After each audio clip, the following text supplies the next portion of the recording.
Mango Tango Music. Today I'm here with Izzy, Jay, Susie, Darcy, Fove, Declan, and we're very lucky to have Kate Lawrence, who works at UNFD record label. So Kate, if you could just tell us a little bit more about like UNFD and what your role is. I'm a product manager at Unified Music Group, and I work in the recorded music division with UNFD and a few other record labels and artists. Basically, I help run a lot of our Australian-based campaigns for all of our Australian artists. I also lead marketing for our labels internationally. That includes like digital advertising, social media, all that sort of stuff. So how did you get to where you are today? So I studied at Melbourne Uni and I did a media and politics degree, which is always a fun fact when artists are like, oh, what did you study? And I'll be like, oh, politics. And they're like, why? Basically just tried to get as much experience as I could outside of the classroom. And it started out just as a social media role. And then in the past, I think 3.5 years, it's kind of grown broader into marketing and then again into campaign management and label management. Some of the challenges that you face at the moment and have sort of faced on your journey? I think networking was a huge challenge for me. I'm a pretty introverted person. So when I started my role, I kind of just threw myself into everything, putting a massive focus on networking personally and also networking with artists. Is like the flip side in COVID, just even artists wanting to get into a studio, it suddenly just makes every little thing that you kind of rely on just that little bit more difficult. But a versatile industry and we've adapted a lot. Kind of going on that, how did you find networking, being a kind of shy person? I think there's a lot of like shy introverted people might know you just kind of have to put on a brave face sometimes and walk in, other people are wanting to network as well.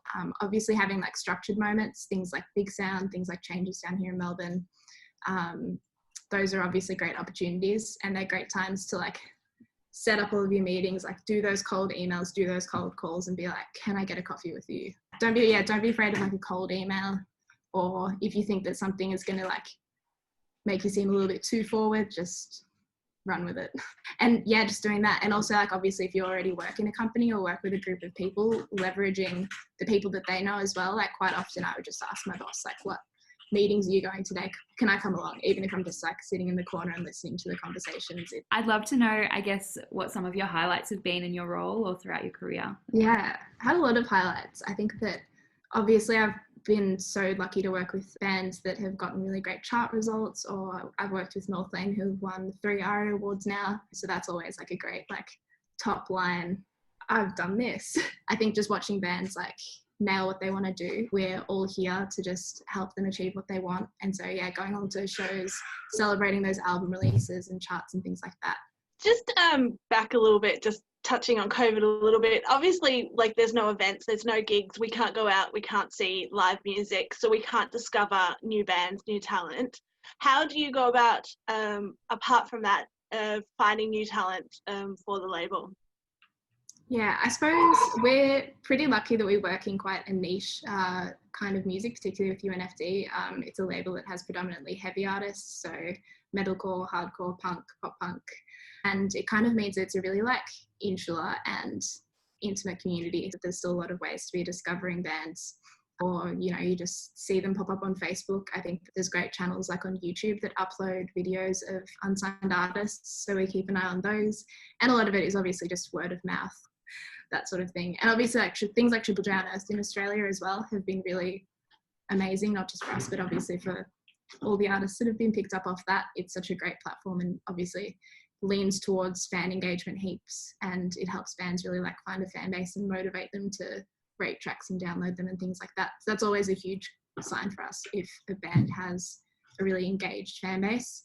You obviously, as a product manager, you're working with like a lot of different members of a team. What kind of roles are in that team that you kind of closely work with? It all crosses over a lot. I feel like particularly in the beginning of my career, I was like very surprised at how much overlap there is in terms of like what I do is directly influencing what our publicist is doing, and whatever strategies we're coming up in Australia also, get expanded across the globe. We have artists, we have people on our staff in London and Los Angeles, and we have a lot of international bands as well from America, Canada and the UK.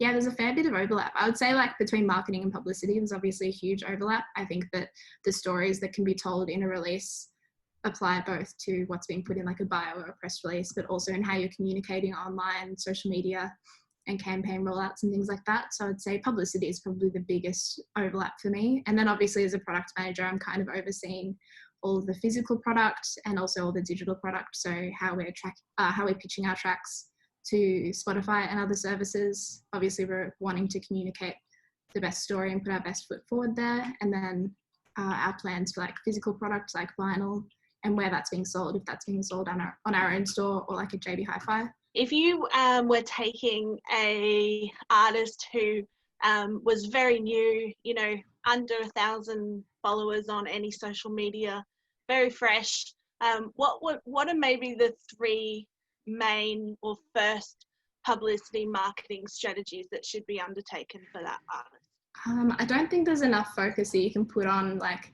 just making sure all of your social media profiles and all of your like digital service profiles look great. Making sure that you're getting like great photos of the band, having engaging artwork where you can. Obviously video content and music videos is a huge bonus, but just making sure that everything looks good, making sure that your Facebook profile header is promoting the single that just came out, not the single that came out like 2 years ago, that sort of thing. I think ticking off all those basics is hugely important because it's also the sort of thing that at the start of a campaign, like you do it, you set it, and you kind of forget it for a little while. So I think that that's always really important. Knowing what your identity is on socials and just having a go at as many social media platforms as you can, just getting the word out there. Yeah, and just continuing on with like the talk about social media and technology, how have you found that like the evolution of technology, like how has it evolved your job and like what you do? Like I suppose my job has always been to be like the person in the team that has their ear to the ground on a lot of these things. Starting out in social media, like I think a lot of companies hire a social media manager because they're like, I've got business stuff to do. I don't have time to check out what Charli D'Amelio has just posted on TikTok. So I think that, that's not just for my role as well. I think that anyone coming into the music industry, you obviously want to be open-minded, and particularly in the music industry, we always have to be flexible. Like our company started right as like Napster was becoming a thing, and all of these huge record labels were suddenly dealing with piracy and having to change their business models. So I think every like 10 to 20 years, the music industry is always like undergoing different changes. But yeah, just being technologically literate is really important, I think, for any role.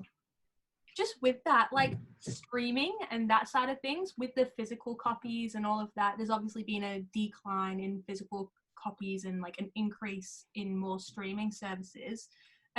Are you finding that like physical copies are slowly starting to kind of emerge again? Because I know that vinyls and stuff are starting to kind of become a bit more of a trend. In terms of like the heavy music world, we've always had really dedicated physical and particularly vinyl audiences. We've put out like multiple vinyl variants of like all different colors, and they become collector's items, and people are crazy about them. We just put out an album where we purposely didn't reveal that there was vinyl until release day, and the amount of comments that we got and messages, and the band got messages being like, where's the vinyl? And it really kind of just created all of this hype and demand for that moment. I think people kind of expect it from us as a label, but I also think just in that heavy music scene. So we have obviously seen a decline, but we're still seeing like this really engaged base of people that like want to buy all of the things. But I think COVID has kind of forced people to double down on that as well, particularly right at the beginning, where there's this huge focus on people saying, you know, if we're really doing this and artists can't play shows, like you should support them and you should buy a vinyl and you should go to their store and buy merch. How are you trying to stay positive during this time? Yeah, I think just as a person working in a team, like I remember the moment that we all like got together and we were told that we all had to like pack up our things and go home, and then we had like little breakout sessions, like all the artist managers went and like, you know, worked out how that was going to be possible, and we all went and worked out how that was going to be possible. And the first thing I said, I was like, I just really want to see everyone's faces every day. I want to do a daily video catch up, like, so like keeping that team bond going, like, and obviously that's transferable to everything, whether that's different workplaces. The same thing for artists, like as much as we can't always like reach out and, you know, give artists everything that they need at that time, just reaching out and being like, what do you need help with? How are you feeling? Because I think there was a long period, particularly where like band members couldn't even go and see other band members. I I think that was a really difficult time for a lot of our artists, and a lot of artists that were just like pulled off the road all of a sudden. Yeah, just checking in and seeing what people need. And I think that slowly people have kind of gotten the motivation back and, you know, gotten settled into this life and tried to work out, well, we can't play shows, but we just really want to engage with our fans, and just supporting bands in like helping them work out what that looks like. Out of COVID times as well with your artists is really just check in and see how they're going on a, not just a business level, but, you know, on that other level as well. Luckily, like a lot artists have a lot of people that they can go to, and it's definitely about fostering those relationships for sure. And yeah, checking in where you can.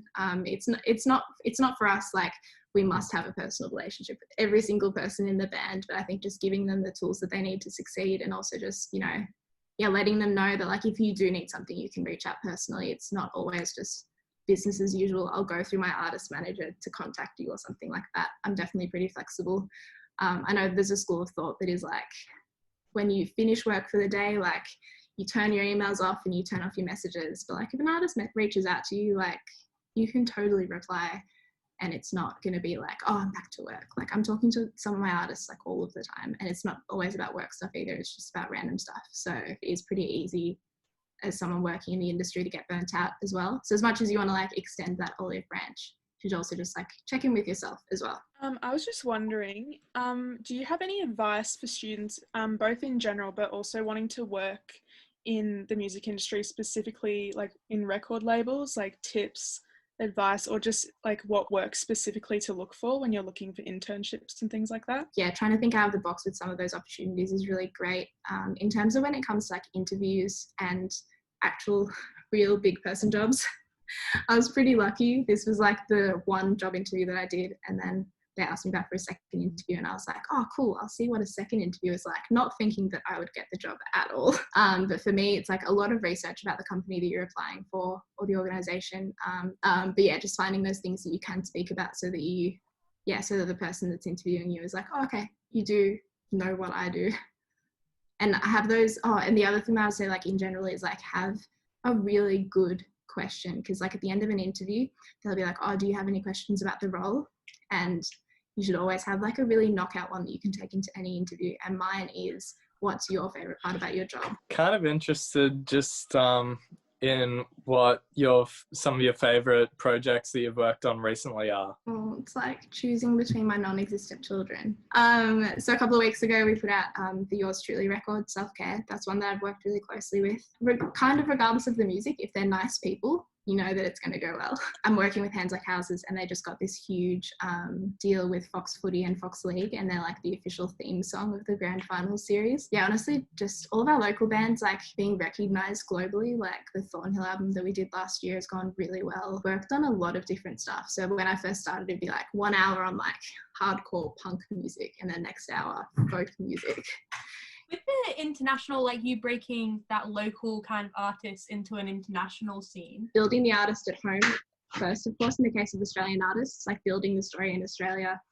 So it gives our international like publicists and our international teams like a story to work with and a story to take to media outlets, radio, all those sorts of things. The internet, obviously like pitching for playlists and things is super important, and seeing that international growth. And then that also gives you data that you can take. So you kind of just, it's those little building blocks, and then you take each of those blocks and take it to the next thing you need to like tick off. Very much building blocks. Sometimes you just have to get like that one tour that gets you that next tour that like funds that next music video that helps with the next record. So you kind of just have to learn to like adapt. And if the plan changes, like if I have a release coming out tomorrow and it's 5:01 p.m. and then someone suddenly tells me that there's no music video or like the song's not coming out, you just have to adapt.